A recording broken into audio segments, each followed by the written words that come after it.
Houston, it's been a year and a half since our last interview? Yeah, a year and a half.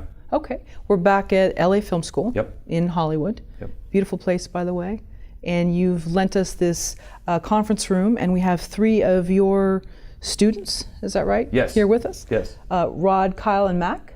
Yep. Great. I don't know if we can, we will be having questions from them, so for any of the viewers listening, or any of the listeners, sorry, that you may be hearing alternate voices which are not Houston or myself, so that's what this is. And we also have a music class in the back, is that Perfect. right? So we may be hearing a synthesizer or two. Yeah, so. you never know what you're going to get. Yeah, sure. Well, it's very cool, and I wish people could appreciate this view, by the way, too. So that's great. It's beautiful here.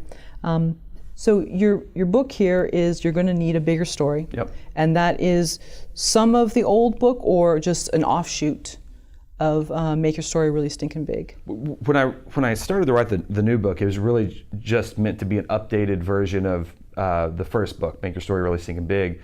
But once I started writing it, I ended up adding probably 80% new content to it, just because within the 2 years since the first book was released, so much of the industry changed, so much of technology changed, so much of culture changed just within that 2-year period, that the new content that needed to be addressed was more than the old content. So pretty much ended up being an entirely new book with about 20% overlap.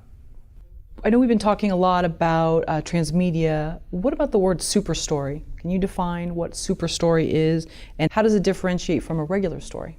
So one interesting thing about the transmedia space is just the word transmedia, and within the transmedia space even a lot of people debate whether it's even good to use the term transmedia. People don't know what the word is.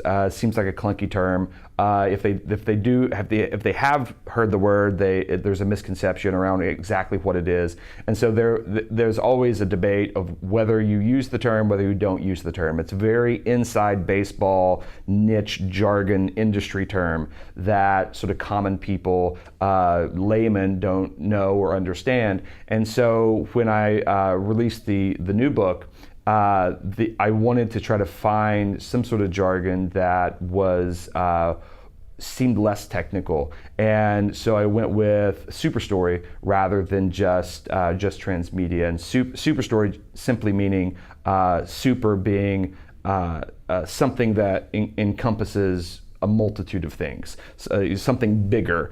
And so when you're engaging in a transmedia philosophy, you are naturally increasing the size of your IP and increasing the size of the story. So that's where the superstory term came from.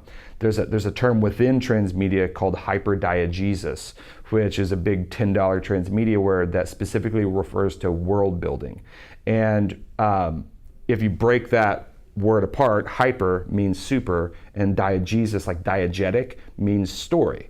And so literally when you start to engage in world building, you're necessarily by definition engaging in building a super story, something that's much bigger than just a single story.